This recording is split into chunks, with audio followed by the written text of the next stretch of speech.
Hiya guys and welcome back to episode number 15 of what was a live stream, but once again today we're going to be almost live as I take you through a short video looking at the transfers we have made. I felt it was worth doing a bit of a transfer special in the circumstances. If you're not sure why, go back and watch the last episode as we took on the Championship playoffs in our second season with Ipswich Town. After gaining promotion in the first one from League One to the Championship, we then went and did something even more special. We managed to win the playoff final. So as of the next live stream, you'll be watching Ipswich Town in the Premier League, which is absolutely crazy. As you can see here, we're in and out with the Arsenals, with the Evertons, the Leicesters, the big boys like the Liverpools, Man Cities, Man Uniteds.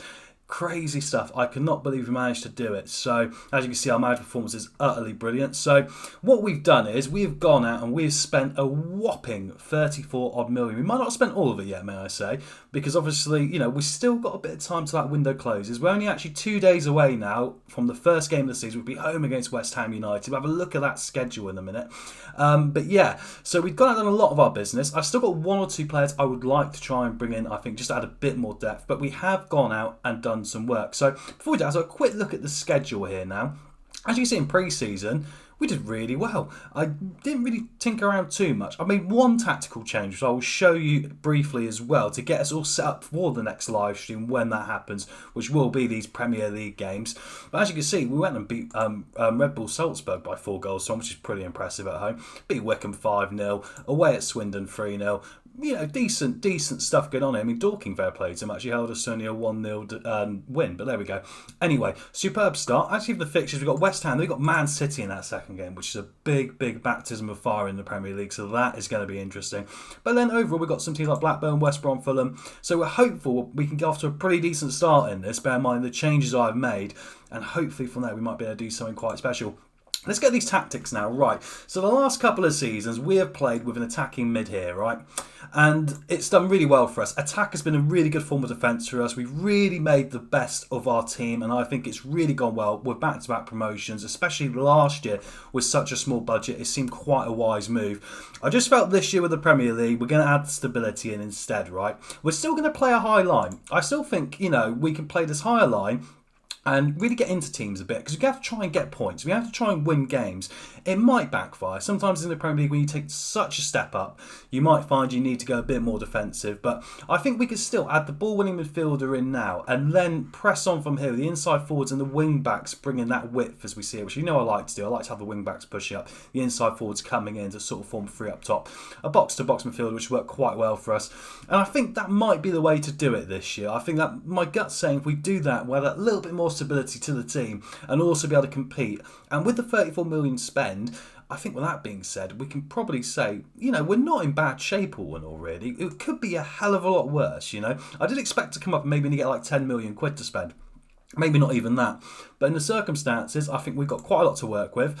So now, anyway, I'll take you to those transfers and take you through what we've done so far. I'm going to do the outs first. You see there's a couple on screen still going on. So let's go to the transfer history. I've still got 10 million to spend. I've only actually spent 8 million, which sounds pretty crazy, right? But anyway, let's show you the outs first. Right, so the last out we've had, Michael Duffy. Gone on loan to Dynamo. I've loaned out a few of our players this year rather than sell them because I was like, I'm not going to get 8.25 million for Michael Duffy realistically. So I thought if we loan him out and anything disastrous does happen, they're back with us next season and I know these guys can do a job in the Championship. But I was quite surprised because Dynamo took him on. We're a big team obviously in Croatia. So he'll go out there, they're going to pay his wages to the end of the season, which will be good. And I think that's really good for him. A couple of youngsters as well, like Apong, Dobra, Zach Brown, Gibbs, Kabongo. And Crow and Wright, losing my train of words there. They've all gone out on loan to lower league sides. And Tyree Simpson, who was our backup striker, he started to decline a bit, I noticed, in the summer. So I thought, well, let's get him on loan to League One, get him playing some football. He's got a bit of the Caden Jackson about him, maybe slightly less pacey. But I was really impressed at how he stepped up as a backup striker for us in the Championship in the circumstances. So really happy to get him out on loan, see if he can progress this year. Charlie Wellens, I'll quickly talk to you about, because he came in on a free transfer for Man United as a young player. As you can see, he's pretty decent. Nothing too special, but I thought in the circumstances, get him in on a cheap contract for a long 5-year deal, get him out on loan, which he wanted to do, and see if we can have another youngster in the under-23s who might be able to push on for the first team at some point. So really happy with that bit of business. Right, now we've got some big outs. Dwight Gale, we managed to get the 1.3 million, would you believe it? Because I was worried we weren't be able to recoup some of that money. Thank you very much, Toronto FC, my old home, for this. We actually got him on a free transfer to sell him for 1.3 million, all he's worth. I thought that was fantastic business. Realistically, he couldn't do it in the Championship. We gave him a few games and he didn't look very good. So I thought in the circumstances, we could get him out of the way, get that money back in, that would be really helpful. I'm still surprised I only spent 8 million, but anyway. Miles Kenlock's also gone out. A bit of a stalwart for us, £500,000 to Toronto as well. Both of them have packed their bags and gone on the same aeroplane, no doubt.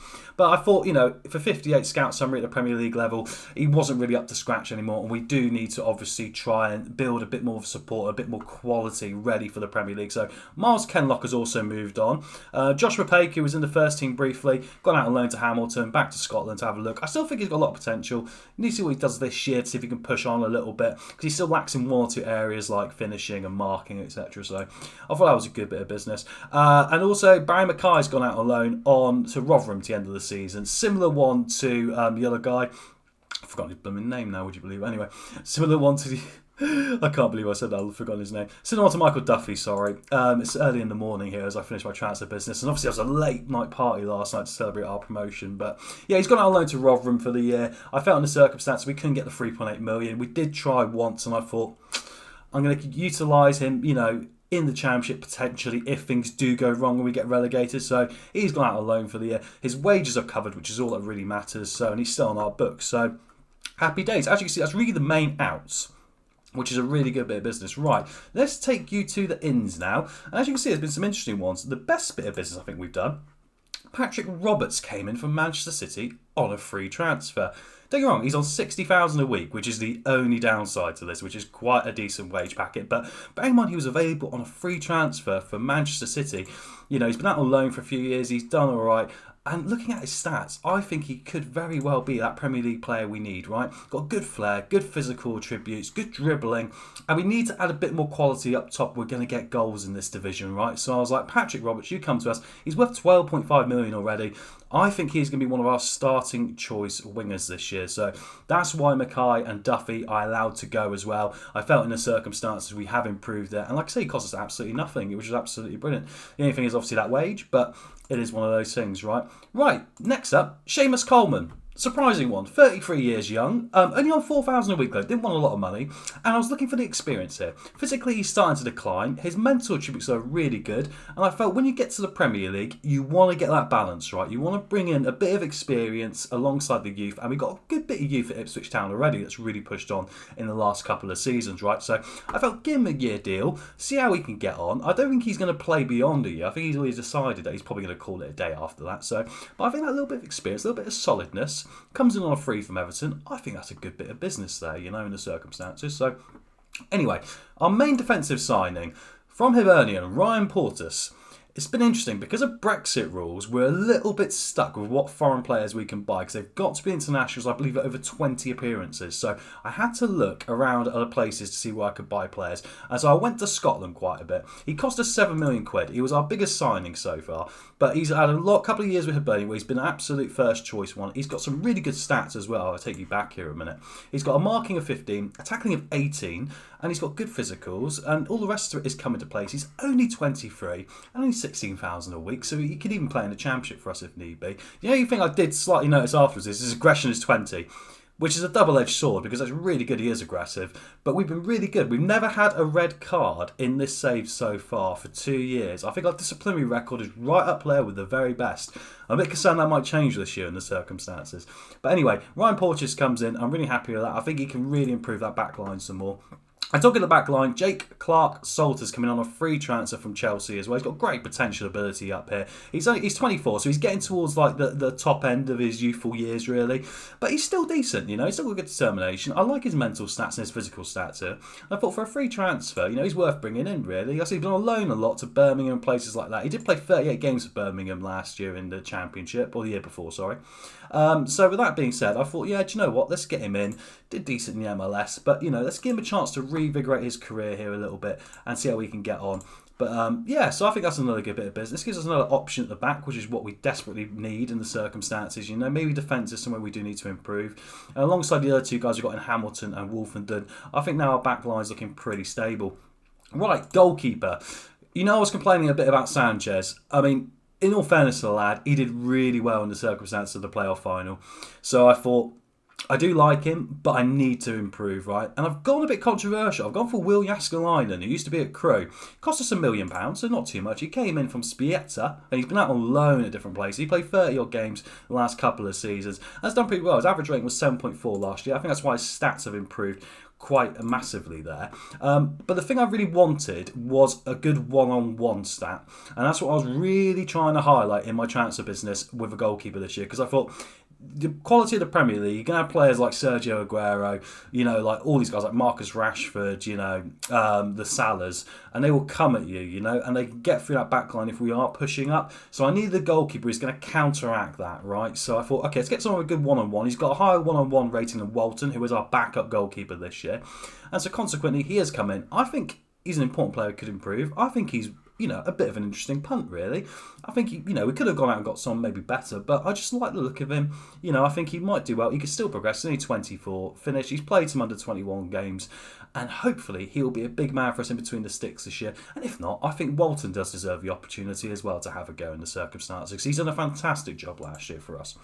Right, the last bit of business we have done, I know you're shocked, it's Gervinho. He's come in as our only foreign signing on a free transfer. He's on 30 grand a week, but it's only a 1-year deal. And you think he's 35. What are you doing? What's interesting about Gervinho is when I was scouting him, look at his physical attributes. He's got a natural fitness of 20. So, and his acceleration is 14, his pace is 14. So even though he's 35, he actually is more of a 29, 30-year-old in the way he is set up physically. He's not declined in that way like a lot of players do. So I thought, with that being said, that little bit of experience, that little bit of international quality to come in, I'm not expecting to start all the time. It says regular starter, but, you know, we have got other options like Curtis Jones, and I'll take you through what's happening with Curtis Jones in a minute. So I thought, do you know what? Let's get him in. Let's get him in on a free transfer. Give him a season, see how he gets on. He's played for Parma for the last few years, and he's played enough games, and he's looked pretty decent. So, with that being said, Gervinho, yeah, we'll go for it and see what happens. I think that's the best idea anyway. Anyway, I'm going to take you back to the squad now. For some reason, all the players haven't shown up. I've also signed, because I've signed a couple more. I can see why now. Let's go back to the transfer history. Right, go back to the end of last season. Some actually are going to qualify as last season, right? I didn't think about that, but anyway. Right, so let's take you through the more outs, because there have been a few more. Josh Ginley's gone to MK Dons on loan in a similar way to Mackay. So actually, there's been more turnover than what I even hinted at originally. Same sort of principle. We can bring him back to the Championship. I couldn't get the £2 million for him. We paid £250,000, and I wanted to try and at least, get what he was worth. No one really wanted to pay it. He's probably League One level, right? So to get him out there on loan, I think was a wise bit of business. He'll do well at MK Dons. One we have sold is Tristan Nydam. He was one of our young players. He was worth $300,000. There was a point he was looking like he could be as good as Aidan Downs, who has got a reputation as a Premier League quality central midfielder. However, he has declined. He didn't get enough game action last year. He couldn't force his way in. So I felt a transfer to Sunderland for $300,000 would be the best bit of business for him possible. And we wish him all the best in his future endeavours, and he'll probably do quite well. We know about Dwight Gale moving on, etc., etc. And the other out we have had, which is not showing up on here, is Sanchez. And I'm going to be really frank here, and a lot of people are going to like it. We tried to move him on loan. We tried to actually... we tried to do a lot of different things with Sanchez. That's the wrong Sanchez, which is even more embarrassing, right? But basically what we've done is we've managed to release him on a free transfer, because we decided that we couldn't actually... I can't actually even find him because there's so many Sanchez's in the game. But yeah, we decided in the circumstance to release him on a free transfer. We did try and move him on for money. We tried to loan him out, and unfortunately no one was particularly interested in doing business with us. So consequently, he cost us $40,000 and we released him on a free transfer. There he is. So he's available on a free transfer. He's still really good, really. I hope someone picks him up. But I even offered him out on a loan deal with with us paying his wages, just to get him some football.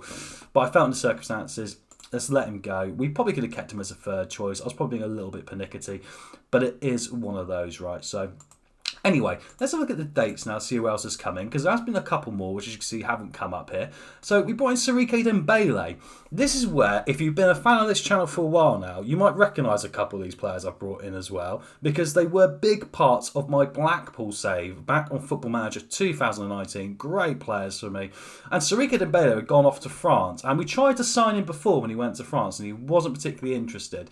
But we managed to get him finally. He was a Peterborough midfielder. He cost us under £1 million. quid, which is unbelievable, really. So really delighted with that. He played for Troyes last year. He was a stalwart at Peterborough, and the stats suggest he is going to be able to step up to the Premier League and be an important player for us.